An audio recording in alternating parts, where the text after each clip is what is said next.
আসসালামু আলাইকুম, সবাই ভালো আছেন? আমাদের মাননীয় আহ্বায়ক সাহেব বক্তব্য দিয়েছেন। উনি স্পষ্ট বার্তা দিয়েছেন জাতির উদ্দেশ্যে, পিছনে আসেন, জাতির উদ্দেশ্যে স্পষ্ট বক্তব্য দিয়েছেন। বাংলাদেশের ঘরে ঘরে গ্যাস দিতে হবে, বিদ্যুৎ দিতে হবে, তাহলে তারেক রহমান যদি না দিতে পারে উনি ক্ষমতায় থাকতে পারবেন না।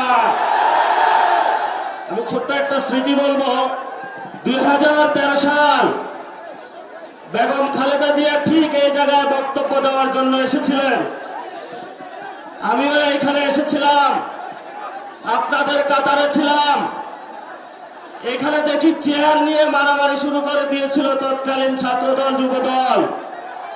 ওই সময় বুঝেছিলাম এরা হাসিনাকে ফালাইতে পারবে না। তখন আমরা ইনশাআল্লাহ পুরো বাংলাদেশে গুছানোর কাজ আরম্ভ করি। 17 বছর লেগেছে। সকল দল মিলে ফ্যাসিবাদী সরকারকে বাংলাদেশ থেকে বিতরণ করেছে।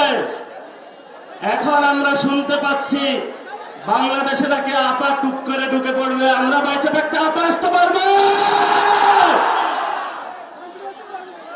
বাংলাদেশে যারা তরুণ প্রজন্ম রয়েছে, আপনারা সবাই ঐক্যবদ্ধ হন, বাসায় বাসায় যান। যে জায়গায় গ্যাস নাই, যে জায়গায় বিদ্যুৎ নাই, এলাকাবাসীকে ঐক্যবদ্ধ করে রাস্তায় নেমে পড়ুন।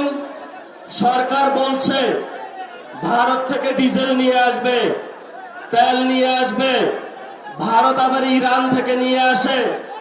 আমরা সরকারকে বলবো, সংসদে অনেক মিথ্যাচার করেছেন, জনগণের সামনে আপনাদের মুনাফিকি চরিত্র স্পষ্ট হয়ে পড়েছে।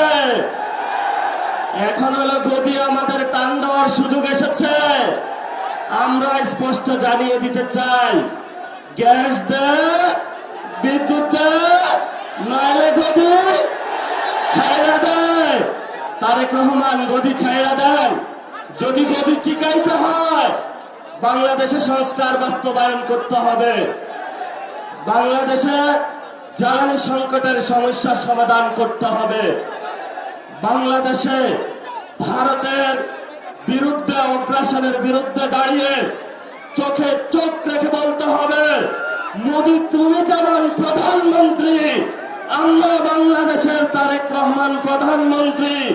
বাংলাদেশের আজাদী নিয়ে কোনো ছিনিমিনি খেলা চলবে না। শেষ কথা বলবো, এখানে শহীদ ওসমান হাদির হাজার হাজার উত্তরসূরি দাঁড়িয়ে আছে। শহীদ ওসমান হাদি ভাইয়ের হত্যাকাণ্ডের বিচার হওয়া পর্যন্ত আমরা কি মাঠ ছাড়ব? শহীদ ওসমান হাদি ভাইয়ের উত্তরসূরিরা কি ঘুমিয়ে আছে? আজাদীর লড়াই চলবে। সে লড়াই ঐক্যবদ্ধ হন। অতি সত্বর আমাদের বাংলাদেশে ঢাকা উত্তর সিটি কর্পোরেশন, ঢাকা দক্ষিণ সিটি কর্পোরেশনের মেয়র ঘোষণা হবে।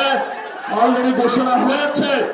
সিটি কর্পোরেশনের বিভিন্ন জায়গায় আপনারা কাউন্সিলর হওয়ার প্রস্তুতি নেন, এবং যারা মহিলা কাউন্সিলর হওয়ার প্রস্তুতি নিচ্ছেন আপনারা হলো সর্বসম্মতিক্রমে প্রস্তুতি নিয়ে ইনশাআল্লাহ ঢাকার 2টি মেয়র এনসিপির ঘরে থাকবে এবং কাউন্সিলর এনসিপির ঘরে থাকবে।